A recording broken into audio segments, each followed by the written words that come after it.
Hello, everyone, and welcome to another episode of Let's Talk About It monthly podcast.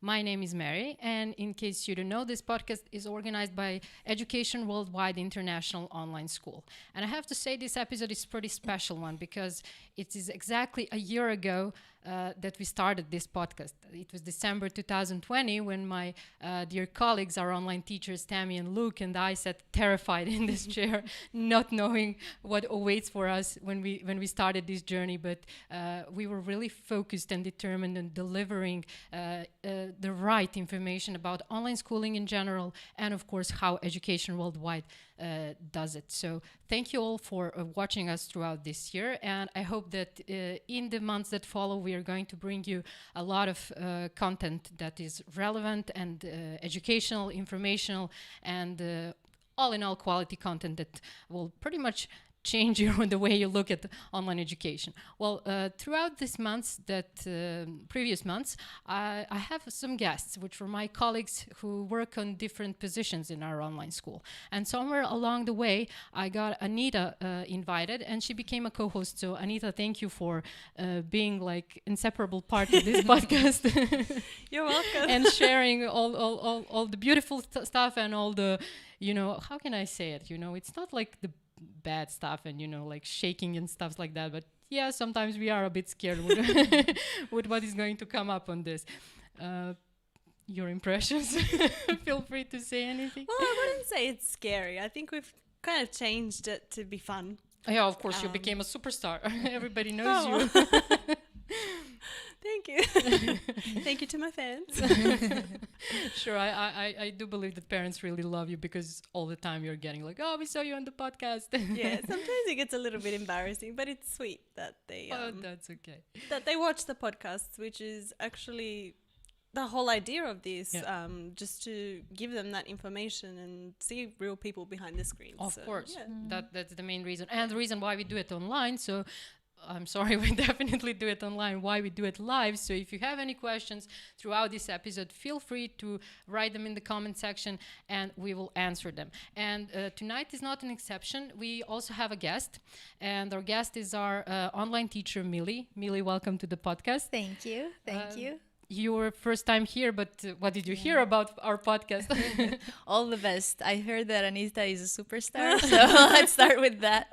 But yeah, I heard lots of good things. I mean, I watched the episodes, so okay, great. It's definitely great. The reason you accepted to come is it's a good sign. Yeah, of course. So we're doing something right, Mary. Of course. We didn't drag her here by force. Well, give them a sign. No, I came here willingly. Save me. Yeah.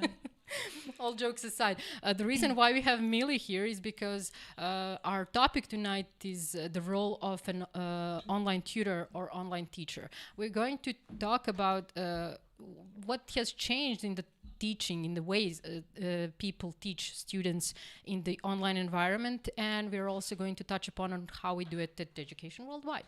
So Millie, my first question for you, how online learning environments have changed the way teachers teach the students? Did it change at all? Yeah, well, I would say that, first, the role of a teacher is probably the same. Like, we still do the same thing. We still teach, we still meet with our students, but definitely the methodology had to change, and that was inevitable. We had to adapt, and there are now more things. I think we now need to be more aware of our classroom and what is happening in the classroom and how we can adapt our students' needs to this new, environment that is this online virtual classroom. But the role, like the primary role of a teacher, is still the same. Yeah. That's great. Anita, your thoughts on this topic? You jump in as a teacher sometimes. Sometimes to save the day. I would actually like to comment that our teachers and tutors in general are very dynamic, and you would have seen that around the office. I've seen it around the office, that I think the whole role of them is, well, basically to impart their wisdom and explain to what a teacher does, but also because of this whole online platform, they have to keep it dynamic. They have to keep it interesting, which is what we see in Millie's classes. Yes, yes. Yeah. I love both of your classes because it's super fun, and I'm always like, I want to join, but I can't. Yeah. Yesterday I had a lesson, and I had this student who is on ESOL program, so he doesn't speak English almost at all. And we were learning body parts, and I was explaining like body parts, so I was like, okay, this is in my head, shoulders, hands, and we came to the feet, and I was like, how do I explain this now? And I was trying to like lift my leg, but it didn't work, and I was like, okay, it's like the things that you walk on. I did that, and he was like, fingers, and I was like, this, like, you're walking. So it's fun. But it would have been more definitely easier if it was in real time, so I could show these are my feet. But it's fun. It's fun for sure. So obviously there are some limitations, but you have to overcome them. It's interesting for both, I believe, for students and teachers. It is. Well, great. At online school, some online schools don't even offer online teaching. That's something that we started doing from the beginning, and we're going to talk about it more throughout this podcast. But what I wanted to say is that at online school, students don't get their class because it's an individual and self-paced. Obviously, they have online group classes, at least at Education Worldwide, but they do get an assigned tutor. So, Millie, can you please explain what is the role of an assigned tutor? Like, what are they for a particular student? Well, I always like to say that it's our I am responsible for this child now. So this means that I am following their progress. I don't want to say if they mess up, like it's my fault, but it's definitely my fault if I don't see that they have a ton of overdue assignments, or if their grades are constantly, degrading. So definitely an assigned teacher is the one who actively follows our students, what they're doing, their progress, and also their improvement. And that person should be the one to contact the parents if there is a need for that, or maybe even like introduce something new to the student. So it really depends, but that person is definitely the one who knows the student the best in our school. So if you need to know anything about that student, you ask the assigned teacher. Yeah. And of course, I believe that a student, assigned tutor of a student is basically a go-to person. Yes, exactly. They can count in any time. Absolutely. We do. I actually have some students who only contact me through email. And that's actually really interesting correspondence, because we never have classes online, like one-on-one, but we constantly chat on email, and it's fun. Like, we're like still pen pal. It is. It really in the digital world. Yeah. So your teacher is basically your pen pal. Yeah. Okay, great. Anita, from the perspective of consultant now, how do parents react when you mentioned that we have online tutoring and that their child is going to get an assigned tutor? Like, I think they're very relieved, because they have that kind of person that's overseeing everything that they're doing, and it kind of makes the student as well feel, okay, I'm not in this alone. If I need anything, then I've got my assigned tutor or teacher, whatever you want to call it. Of course. But basically they're there helping them throughout their whole process. And I always say, when I'm in consultations with parents, that when they have that initial point of contact, it's like a meet and greet. So it kind of breaks the ice, and they get to see a friendly face, and not being biased, but all of our teachers are friendly, of course.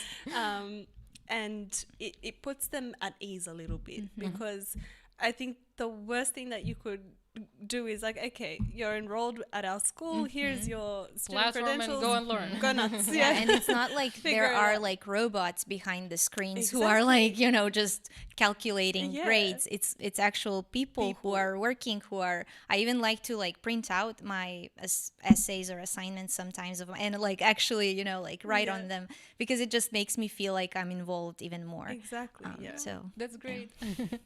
Well, I have witnessed numerous times that when our teachers start their online class, it's like so many smiled faces, like everybody's smiling, like kids really love online classes. And one of the reasons is the fact that Anita mentioned that all our tutors are friendly and have that friendly approach towards students. We have some hi on our on our YouTube chat. Not sure from where you're writing, but thank you for watching us. If you have any questions, feel free to ask. We would gladly answer. If you don't have any questions, then enjoy this episode. I'm sure Millie and Anita will spill some really good stuff here about online teaching, online schooling in general. Millie, let's go back to online classes that we mentioned. We offer two types of classes, right?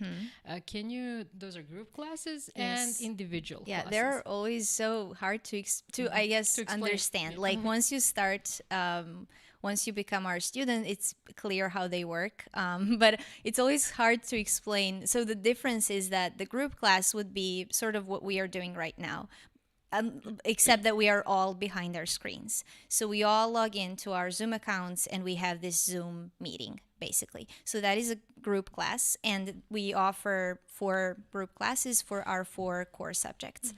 And so we are just discussing this, and the prime purpose of this group class is that our students can socialize, is that they have a safe place to ask questions and just, meet other students as well. And then individual classes would maybe be more of a tutoring. So if they need some extra help, or even if they just like to have regular meetings with their teacher is there to help them and to meet with them one-on-one. Okay, Anita, I will ask you, but we have a hello from Spain and a hello from Egypt. Hello. So Hello Spain and Egypt. It's like Eurovision. Or an international online school. Come on. Thank you for watching us. I have to say, I think that we have students we definitely have students from Spain. I think Egypt too, right? Yes, we do. Yes. We do. Students from Egypt as well. Okay, great. Anita, what I wanted to ask you is, I totally forgot what I wanted to ask you. No, really. We started doing group classes at the beginning of the year. At the beginning of the year, because parents wanted. So what are some of the impressions that you're getting now from parents of already enrolled children and parents when you're talking about how do they react when they hear that we have like group classes that serve for socializing of kids? I found that during consultations, when parents are inquiring initially about the school, they ask, do they have that interaction with other students? And that's primarily the idea of having those classes, because, I mean, any student can sit behind a computer and complete their tasks or assessments, whatnot, but they want that feel of a school and that interaction, that socialization with other students. And I found as well, in those group classes, if, for example, one of the students has completed one of the modules and we're going back, for example, we've got a new student joining and they are up to something that some of the other students have already done. They don't sit there and be quiet. They have that open discussion and they help each other out, which is That's really nice. So it's like teamwork. But I found that they always ask for the group classes just because of that whole open discussion, socializing feel. They even stay after the class they sometimes. Well, today I had to change the host because we have every Tuesday the group class that I take, and of course sometimes we get a little sidetracked, but we get back on track and finish the lesson. And then I always say, okay, whoever wants to stay back, I'll change the host, and then you can stay and socialize. And they get through it. It kind of motivates them. They're like, okay, let's go through the lesson, let's learn, and then we can have our fun after. So well, that's really great. We have another hello. We have a hello from Catalonia from Hiram. I believe you both know who Hiram is. Yes, hello. He's kind of a parent superstar, so to speak. Hi Hiram, thank you for watching us. And we have Christoph who says hello from Germany. Hello to Germany as well. Christoph is one of ours as well. Parent as well. Well, that's I great. think so. Unless there's another Christoph. in which you can be one of our parents as well. We always say our parents of our students, actually. But okay. Thank you all for watching us. It really means What's a my lot. mom doing in Germany? Hi, Mom. Lots to us. Thank you for bombing this, both of you. Anyhow, Excuse me. all jokes aside, Millie, can you tell us how group classes are organized? How many group classes we have currently, and what about time zones? How are we dealing with that? Well, for now we have, I think I mentioned this already once, but we have one group class. So once a week for each core subject, which means that 4 group classes per week. However, we do have different groups, as you said, for different time zones, but we are actually working on creating a new schedule where we would have more than one group class per core subject. I hope that makes sense. So I always struggle as well. How do I explain it's this? hard, Like- yeah. So right now we have 4 group classes per week, but we are working on making that maybe 8 or 12. Really depends on our dynamic, but that's our idea for now. That's great. We have Manuel from Mexico. Hello, Manuel. Thank you Hello. for watching us. I really like this diversity. Are we having any questions? chat. Feel free, No, all of our no guests and questions yet, but I hope viewers, you'll ask. feel free to ask. Anyhow, what Millie wanted to say, we're looking to implement more online group classes for our regular and future students, and definitely different time zones will be covered, so classes will be held AM and PM depending on where you are. So stay tuned. We will have details about that information probably Yes. after, well, in New Year probably. Yeah. Okay, so Christoph asked, at what time are group classes for students in Germany?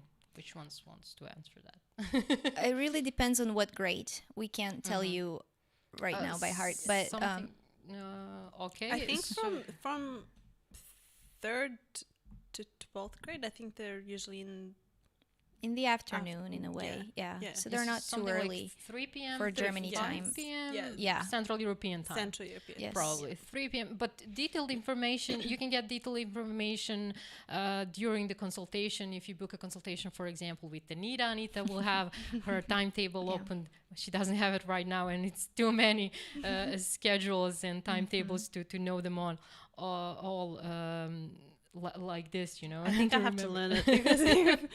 the next podcast they're asking, I have Go to. back to learning. You Exactly. can have your timetable in front of you. Hello from Chile. Hello. Hello. Thank you Hola. for watching us. Yeah, as I said, I really like this diversity in our comment section. It truly says that we are truly an international online school. We are. And we really are.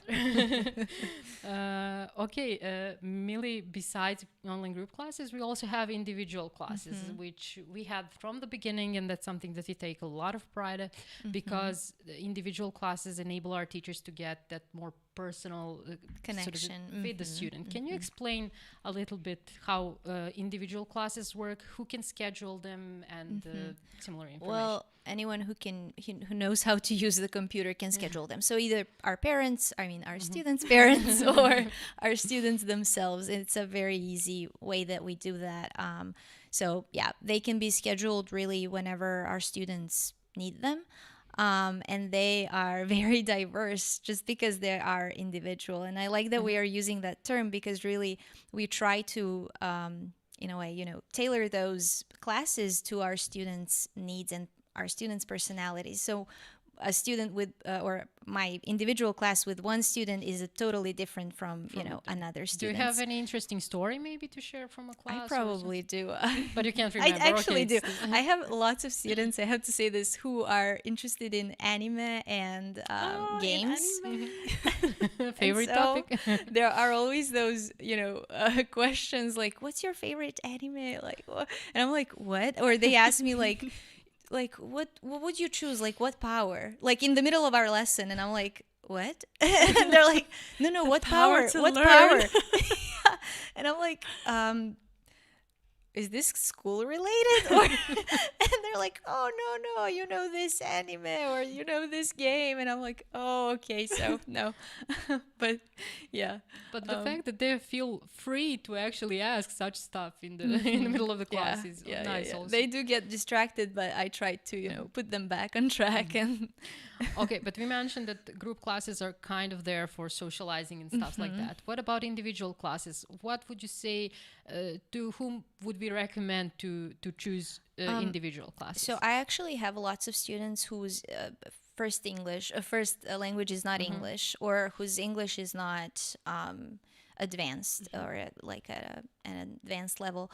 So I would definitely recommend those, because I've seen such improvement with many of my students, and I would definitely encourage even maybe some parents who are debating, or if they don't know if their student would be able to follow our classes, I encourage them to try, because we have those first ESOL lessons, or just English lessons in the beginning for students who are maybe not so confident in their English. And yes, I have definitely seen improvement with those students. Yeah. Well, that's great. Anita, do you have any feedback or maybe personal? I actually have a question as well, which I get a lot during consultations, and because I know Millie takes our English classes, the ESOL English for Beginners. So with a student that, for example, their English proficiency isn't that good, and they want to learn more, of course we work off the platform. Do you give any extra activities or exercises to help them just when they're not in class, something that they can kind of practice in their own time, just to help build that confidence and get that all into work, basically? Yeah, that really depends on a student. Yeah. So for some students, I don't use the platform at all. Yeah. I only use my own materials. Yeah. And then for other students, I only work on the platform. Yeah. But definitely, or not just me, but my colleagues as well, we see what students like and what works best for them. So if they need extra material, we try to, make some extra worksheets or activities and encourage them in that way. So yeah. That's We great, do have because that. I've had parents ask, and they're willing to have their child have extra activities to learn, and basically Something else that's not only on the not just platform there. reading off a platform or something, which they never really do. I mean, everything's very dynamic, and I'm just going to throw that word out there, Interactive. dynamic, interactive. But they also have that additional, those exercises, which goes to show that we actually do care, and we do want to help them break out of maybe we can have some online cooking classes, but break out of that little. They did make bread. Really? Yeah, as part of their experiment or yes. something. Yeah, I I remember think we got it on our that. social media. Yeah, but we we have did. a party in our comment section, so I have a lot of questions. Oh, okay, yay. So this one is for Anita. Can you make a meeting that lasts and we don't have to wait every day for a new one? I only ask.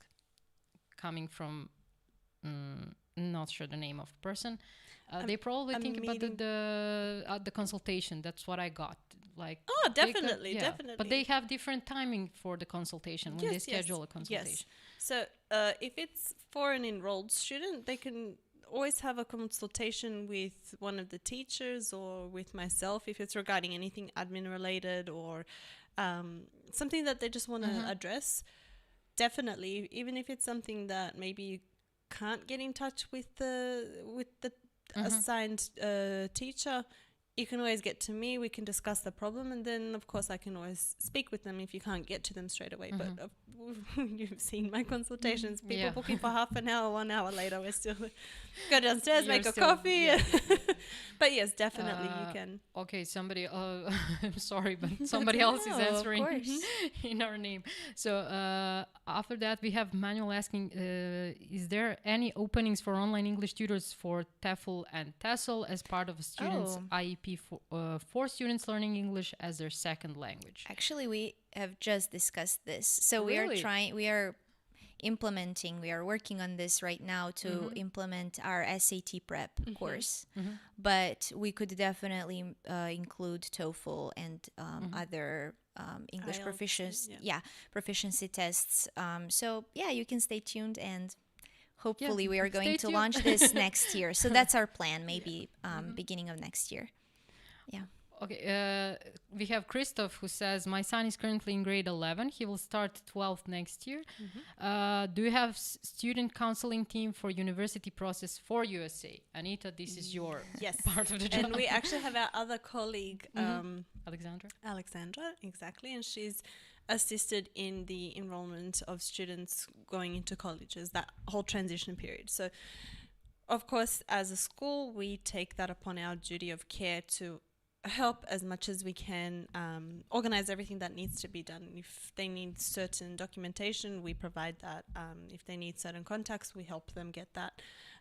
But yeah, we definitely assist in that transition into colleges as well. So, So yeah, Christoph, you can schedule a consultation with Alexandra. If you don't have her email, just ask your assigned consultant or assigned teacher of your child. They will help you get in touch with Alexandra, and she will help you do the rest. So we have more and more questions. Yay, that's great. So, it's like a game show now. regarding Game show. so the person Who wants asking, to be a billionaire? Okay, so the person asking for meetings already are, I believe, parent, because he says or she says many teachers know English and other languages. For example, Sophie and Sergio, so that it can be learned, and also on the platform there is a translator if it bothers you. Yeah. Absolutely. So if anybody is wondering, we do accept kids who don't speak English fluently, as Millie mentioned, and the platform is translated. Of course, the entire program is in English language, and I have to say that students starting with us like 4 or 5 years of age who don't speak their native language Fully.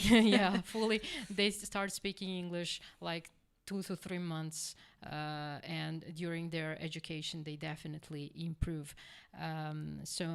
Manuel says, thank you for answering my question. I'm a bilingual interpreter full-time for Spanish to English and back, looking for a part-time work as an online English tutor on weekends, ATM. I'm sorry, but at the moment, to my knowledge, we do not have any open job positions, but please do send an email, your CV actually, to office@eduww.net, and we will make sure that our HR department has your CV stored in case we have some new job openings in the future, right? Definitely. And Christoph as well, again, we're not enrolled in the school yet. You're not. Sorry. Wrong, Christopher. We are Sorry.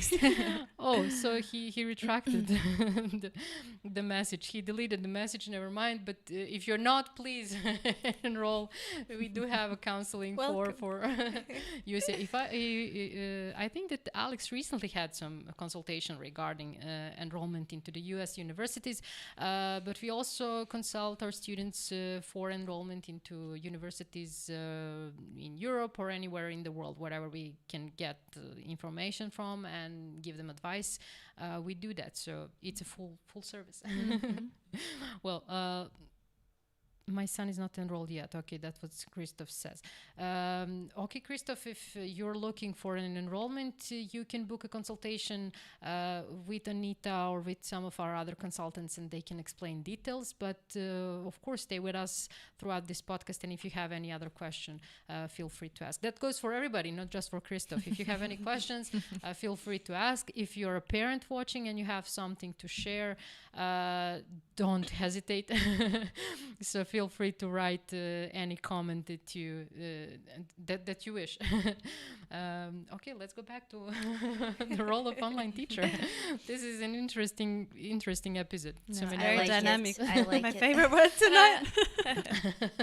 Yeah, well, it's interesting when they start to ask. No, that's great. That's great. Millie, you're our new superstar. Yeah.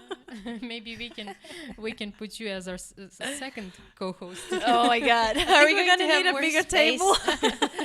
So the round table would probably be more. Well, one of the ideas was to gather the entire team for this. How would that even No, work? it wouldn't work. I don't Bill, think like that me. would be I possible. mean, it would just be so many different voices bouncing back and forth. Okay, so Christoph asked, please share contact details and we would like to arrange meeting. I can share your calendar right here from course. now. I can do that? You sure can. I'm sorry. Okay, I will share Anita's calendar link in this comment section as soon as possible, as soon as I find it. And you can arrange contact with her. You will see, just follow the instructions and it's really easy to do so. As I said, let's go back to the role of an assigned tutor. We were talking about individual classes, who takes individual classes, and what's your experience? Children at what age or grade level are more prone on taking individual classes? Well, definitely younger, like elementary and middle school. Most of my high school students don't take those individual classes unless they need help with something specific. But I meet regularly, mostly with my elementary and middle school students.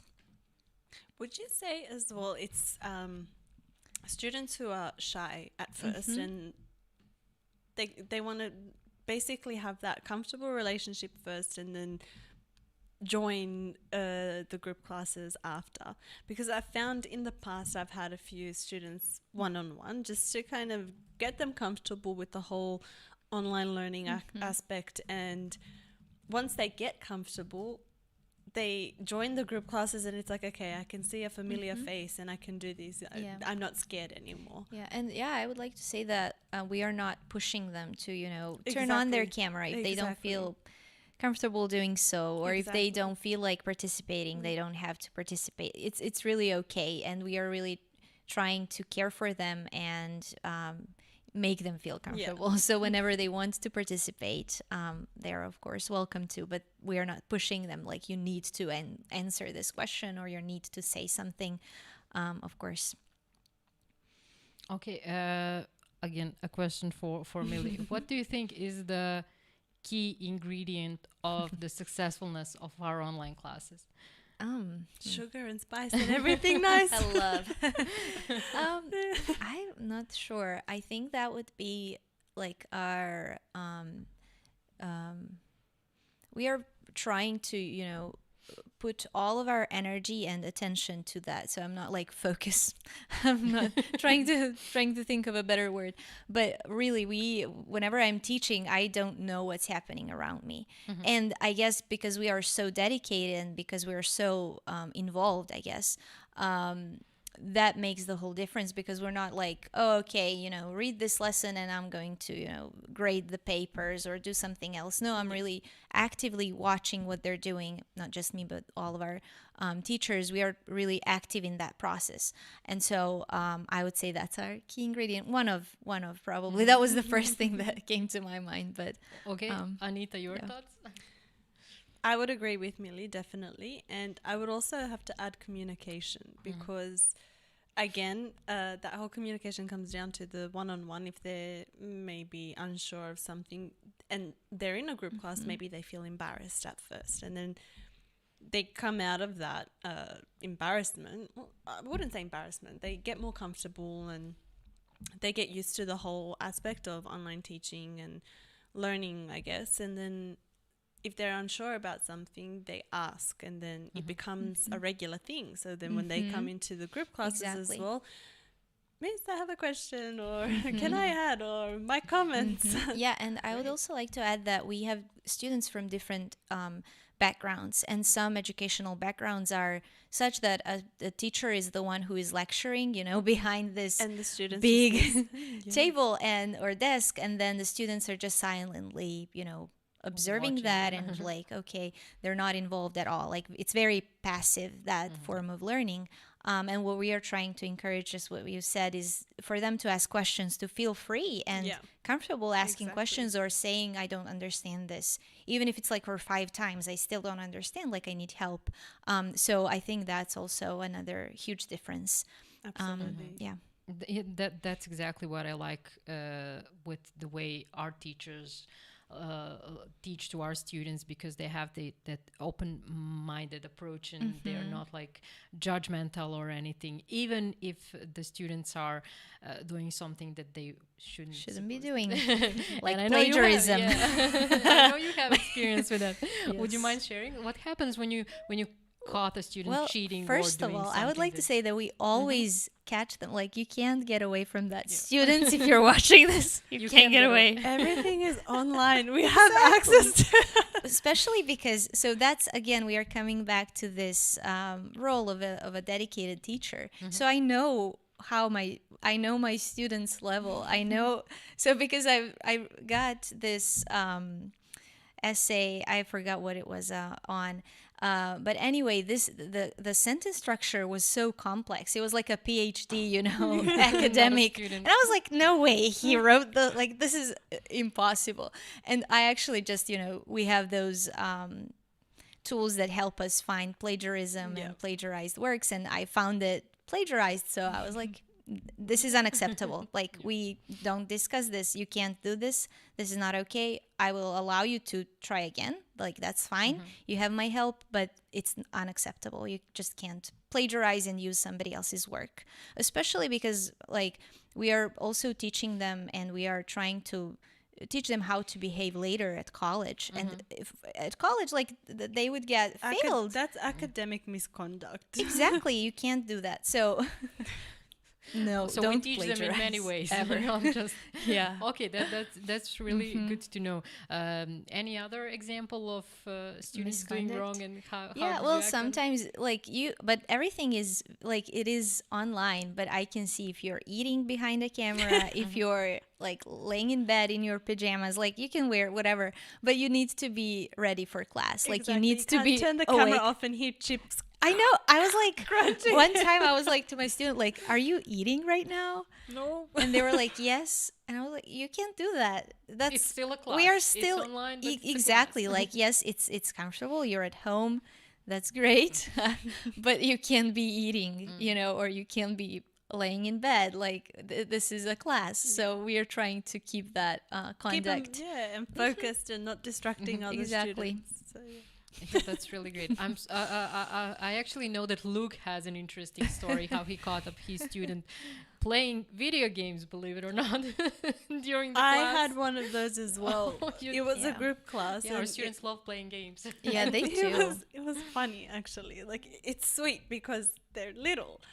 And it was these siblings, and we were having an ESL class.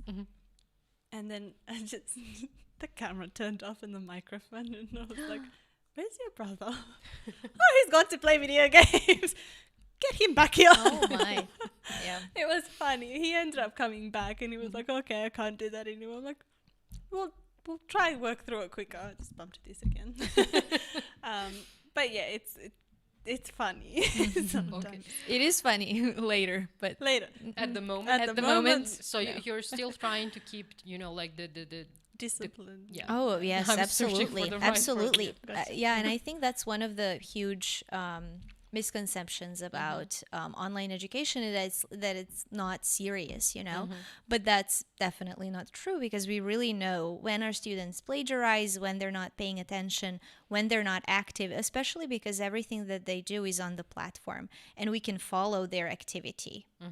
Like every aspect of Exactly. it. So And as you said, that's why the assigned tutor is there, because you know the way your student speaks, you know how they write and everything. You can Exactly, easily. They're there from day one, basically. And it's not just in classes. On the platform, they're constantly checking the progress and marking grading their work and everything. So they know what level they're at. Of Yeah. course. So when they're, excelling and whatnot. And then, Yeah, but that is one of the biggest misconceptions about online schooling in general, that it is easy, you can cheat, or if you pay, you don't have to learn, or but pretty much that is easy, And when they see that our curriculum has really high standards and they really have to learn, I think that they're, like back a little bit and Yeah. I have to learn. Yeah, You do have exactly. to learn. This is- Exactly. I mean, it's not impossible in any way to graduate, and Of like course. the everything is age appropriate and level appropriate, so it's not impossible. But of course, it's not easy. You can just be, Okay, we have breeze Christoph- through the- Sorry, No, Christoph says thank you for the info. We will get in contact. So Anita, you will have, I believe, a wonderful consultation with Christoph here. I'll have my coffee ready and we'll talk about. Okay. If you have any questions, feel free to ask while we are here. We can answer the questions live. Doesn't have to be about online tutors or online teachers. It can be anything related to online schooling. Once again, thank you for watching. Please like this episode, share and subscribe to our YouTube channel. Share it with somebody who might also enroll their child into an online school or looking to see how online schooling works. And after this episode, you can go back and see what we have talked in previous episodes. There's a lot of interesting content there. But if you don't have time to watch all these episodes, you can always book a consultation with Anita, and she will just give you the digest version I'll of give you it. the gist of it. Yeah, okay, great. So Millie, at what point do you contact the parent, like if a student is falling behind? Well, of course, we first, like, primarily we try to solve the problem with the student. But if we see that there is no change, we contact the parents. But of course, this is if we are talking about middle school and high school. For elementary school, of course, parents are more involved, let's say, and they know if they're or how the student is Progressing. doing. Yeah. But yes, we try to solve that first with the student. But if we see that there is no progress, then we contact the parents. Okay, and how do parents usually react? Because at online school we don't have the usual parent-teachers night or something like that. This is the contact that they get through emails or a phone call or something like that. What is their feedback impression? Are they satisfied with your feedback on their children's? They are because of course there are reasons. We are not just saying, oh, they're failing exams, but we try to elaborate and say, okay, this is where your child is strong, or these are their strengths and these are the weaknesses. They should work on this, or they should maybe improve. They need more classes. So we offer solution as well. We're not just, your child is not working Of course, as they should. So deal with it. it's your problem. Yeah, deal with it. No, like we offer solution. We're like, okay, we can have extra classes. We can maybe, I don't know, skip some of the lessons. We can figure it out. But To get of them course, back on track. yeah. So the feedback is always good. We haven't had any problems so far. And what is the feedback from students in terms when you react? Why did you tell my parents? Exactly. That's the feedback. Yeah, that's the feedback. Yeah, they're fine. Usually, I actually had several times where I didn't expect any improvement, to be honest. Not that I don't trust my students, but I was like, I don't know if they are going to listen to me. But they did. When they had a lot of overdue assignments, I set them down and I was like, hey, like, you need to catch up with your work, and this is how you can do it. And my student really listened to me, and they caught up. So everything was fine. But honestly, I wasn't sure that they would listen to me in the beginning. But that's what we were talking about as well. They build that relationship and that trust with the teacher. So when they do say, okay, listen, we need to get back on track and we need to work on this, it's not like, physical school where it's like, okay, I'm not going to see you next period or something like that. Yeah. It's like, okay, I trust this person and they've been helping me throughout the whole program, so I am going to listen to them and they're here to help me. So it's nice. Great. Oh, Anita, Christoph has another question. I believe this one would be good for you. What are the graduation requirements and which kind of credentials will my son receive at the end of schooling? So after each grade, our students, even if they're with us for 1 year or for 5 years or for 10 years, after each grade, they receive an academic transcript. And it has a list of all the subjects that they've done, how much time they've spent on it, the grade, so forth. It's got our school information and all of that. So that's for each grade. Once they finish the 12th grade, they will receive that, of course, and a high school diploma, a physical copy and a digital copy as well. So we provide all of that. requirements for 12th grade to I finish think the whole that- program, think I the guess. key thing- the requirements for graduation would be 22 credit points, Yes. which they get Yes. based on of core subjects Yes. and elective subjects. Yes. But we can explain that in details on that consultation that that you're going to schedule with Anita. And that's it. I also think that we have to mention it is a U.S. high school diploma. They're a student- registered as a student who attended the US. U.S. high school.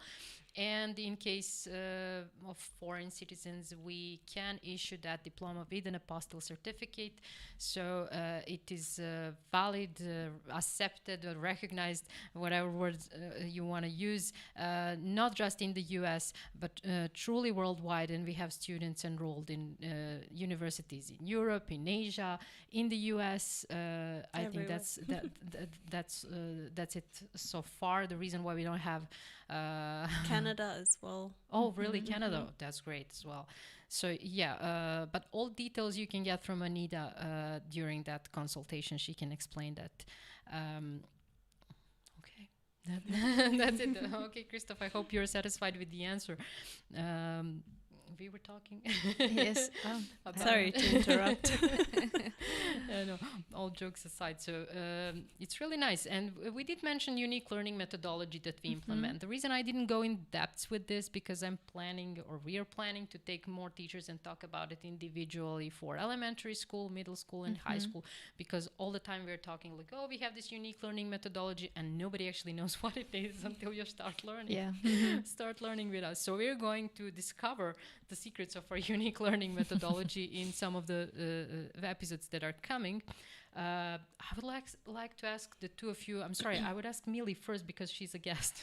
Thank you. Do you have Feel honored. anything to add on this topic? Something that we missed? I don't know.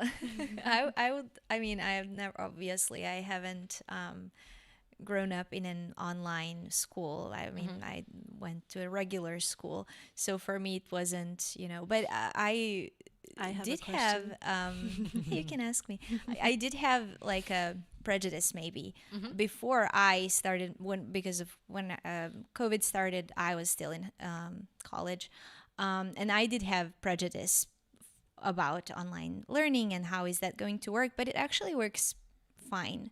And definitely it has advantages over, regular school, but I wouldn't say that it lacks anything or that it lacks behind the regular school. And your question was? Because you and I are in correspondence all the time. So when I enroll, we are. Our offices are next to each other. So the whole process as well, when we enroll and finalize enrollment, when I give those student credentials to the newcomers, I always include our assigned tutor. So let's bring Mary Jr. back into this episode, because we haven't seen her in Mary a while. Jr. is my child, invented child, which Anita This is invented. our Mary Jr. example Okay. child. So Sounds promising. she's great, I promise. She's already in high school. No, she's quick. Quick learner. Fast tracking. Fast tracking. So we enroll Mary Jr. and I send Mary Senior an email saying, okay, these are her student credentials, these are the courses that she's enrolled with, et cetera, et cetera. And I put Millie into the CC, and Millie's contact is there. So from when you receive that initial email from my end and I introduce you with the newcomers, where do you go from there? What is your initial take on that, and like your first steps, and how you transition them? And Yeah. Well, the first thing, I think we also mentioned this, but the first thing is definitely this first meet and greet consultation. And I don't even research, I don't do anything until I send that email and I'm like, okay, let's meet and talk, because I don't know what to expect, of course. But whenever we meet meet better, whenever I hear what Mary Senior has to say and Mary Junior, it's very easy from there. That first consultation is our first point of contact and or also where we meet each other. And in some cases as well, some parents have certain times that they can only book those one-on-ones. So what do you do in that situation? Well, it really depends. Our students can start regardless of whether we meet or not. So they can start working on the platform without me, of course, or without anyone else. But we really try to, at least we keep the email correspondence if we can't meet, if there is no way. But there usually is a way. Only in some special circumstances we can find a way and we can schedule a call, but usually we can find it. And as I said, at least we have that email correspondence. That was a really good question. I have to ask. I beat you to it. Yeah. Well, you have to do it. Yeah. But it's always, I have to say, it's always exciting whenever I don't know what my students look like. And it's like I need to open my camera and I'm like, okay, let's see who this is going to be. And you're waiting there like this, hello. smiling. yeah, I'm waiting, smiling. Hello, it's me. Any But surprises in that terms? Like you turn on the camera and see, I don't know, A grown-up. A parent. No. a terrified So child far, or something like No, that. so far it has been sweet and nice. Sometimes they are shy at first and don't want to talk really, but most of them have been relaxed and fine. I know with during the the consultations that Anita is so open that she's like meeting the entire family. Everybody's Sometimes coming. they bring their Pets pets. included. I've seen Pets cats and included, dogs. always. Yeah. Always. Are They love to pets show. allowed during online classes? Well, Let they me are ask if they are not impeding the class, if they are not distracting the student, and they're I mean, usually if are not. Milo's running around and causing distractions, Yeah. then we have to kick him out. But Yeah. Of course.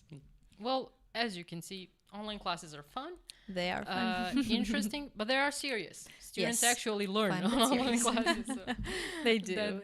That's it. Okay, I think that we don't have any more questions. I think we can wrap this episode up. Anita, you have something to add? Any more questions for Millie? no. Okay. Okay, Millie, thank you for coming. Of course. Thank you for and- having me. Oh, you're welcome. You'll be our guest next time as well. Thank We're you. planning on calling you again. Anita, thank you for being a co-host. Thank you for being a And host. we are entering the second year of our podcast, so it's a Woo! big deal. We have to do something for that. Thank you all for watching. As I said, thank you for asking questions. Thank you for watching us. If you were shy to ask questions during this podcast, you can do it by sending us an email, or all the informations are in the description of this podcast. So if you like this episode, please like it and share it with somebody who might find it interesting as well. While you are there, subscribe to our YouTube channel and watch other episodes to find out more about online schooling. And we will see you in 2022, January. Wow. So Yeah. goodbye. Goodbye. Thank you for all of your questions.